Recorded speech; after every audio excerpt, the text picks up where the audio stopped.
بسم اللہ الرحمن الرحیم۔ السلام علیکم۔ ڈیرہ غازی خان کے قصبہ الہ آباد میں ایک منہ پٹ اور انتہائی بد زبان قادیانی ماسٹر رہتا تھا۔ اس شاطر کو جہاں موقع ملتا یہ قادیانیت کی تبلیغ کرتا اور ختم نبوت کے بارے میں بک بک کرتا۔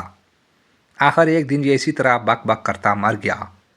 قادیانیوں نے اسے مسلمانوں کے مقامی قبرستان میں دفن کرنے کا خفیہ پروگرام بنایا، لیکن کسی ذریعے سے یہ خبر مسلمانوں تک پہنچ گئی اور مسلمانوں نے اپنے قبرستان میں اس ملعون کی تدفین نہ ہونے کا بندوبست کر لیا اور علاقہ پولیس کو بھی اطلاع کر دی۔ قادیانی خوفزدہ ہو گئے اور انہوں نے مجبوراً اس کی اپنی زمین میں دفن کر دیا۔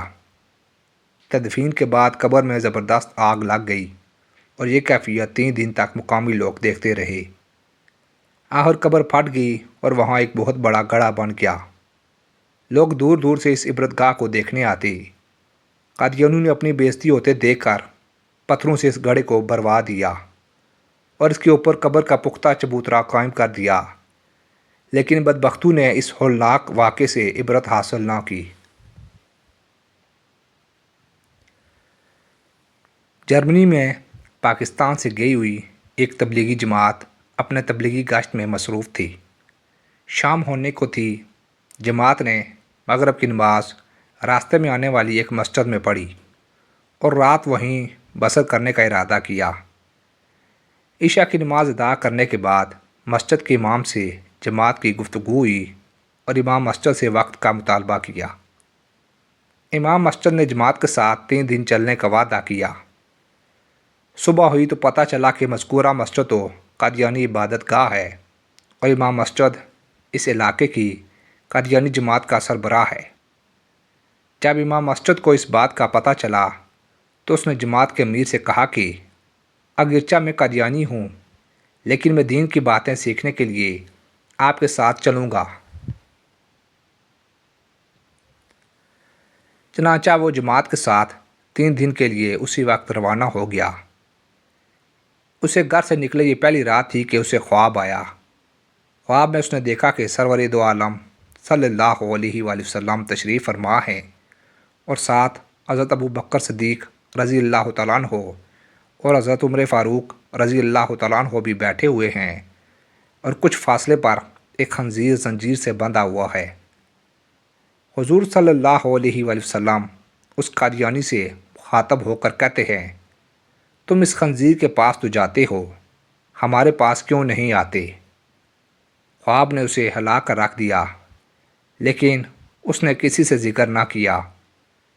اگلی رات سویا تو پھر یہی خواب دیکھا، لیکن اس نے خواب کے بارے میں کسی سے کوئی بات نہ کی۔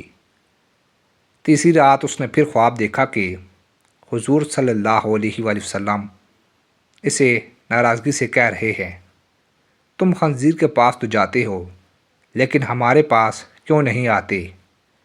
رات بھر وہ چین سے سو نہ سکا۔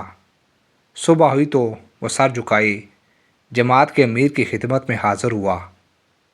ماتھے پہ ندامت کا پسینہ تھا اور آنکھوں سے آنسوؤں کی جڑی لگی ہوئی تھی۔ وہ امیر صاحب سے کہنے لگا، امیر صاحب مجھے کلمہ پڑھائیے اور مسلمان کیجیے۔ امیر صاحب خوشی سے اچھل پڑے اور اسے پوچھا کہ اسے اس بات کی توفیق کیسے ہوئی۔ جواباً اس نے اپنا خواب سنایا۔ سب پر کیف و مستی کی کیفیت طاری ہو گئی اور مبارک مبارک کی صدائیں بلند ہونے لگی۔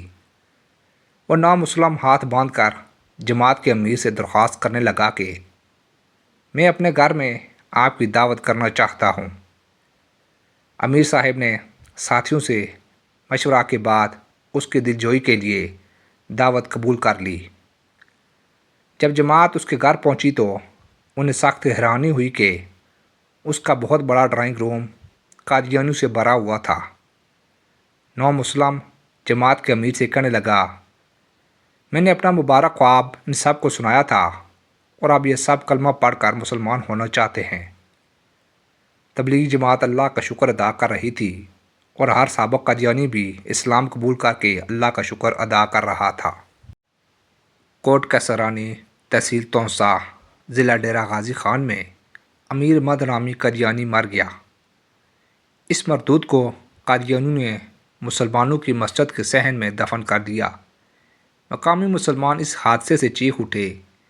ان غریبوں کی احتجاجی آواز کو بااثر قادیانیوں نے دبانے کی کوشش کی۔ مسلمانوں کی پکار پر عالمی مجلس تحفظ ختم نبوت ان کی مدد کے لیے بجلی کے سرحد سے پہنچی۔ خانقاہ تونسا کے چشم و چراغ خواجہ مناف صاحب بھی عشق رسول صلی اللہ علیہ وآلہ وسلم کے ہتھیار سے مسلح ہو کر ہم ٹھونک کر میدان سے آگے۔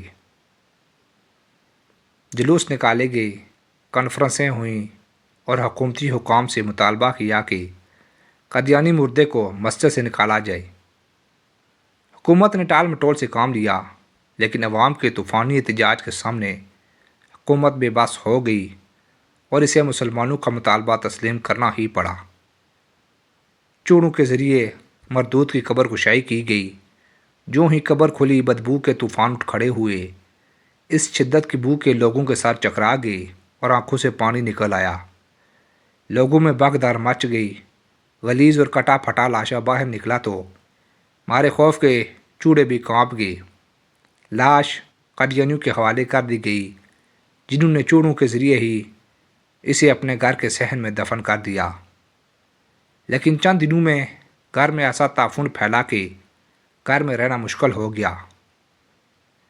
آخر قادیانیوں نے تنگ آ کر اسے وہاں سے اکھیڑ کر اپنے کھیتوں میں دفن کر دیا۔ چشمدید گواہ کہتے ہیں کہ جب دوسری مرتبہ قادیانی کی لاش کو نکالا گیا تو اس کی بدبو کئی میل دور تک گئی اور لوگ کئی دنوں تک اس بدبو کو محسوس کرتے رہے۔ اس عبرتناک واقعے کو دیکھ کر کئی قادیانی مسلمان ہو گئے، جن میں سے کچھ مردے کے خاندان میں سے بھی تھے۔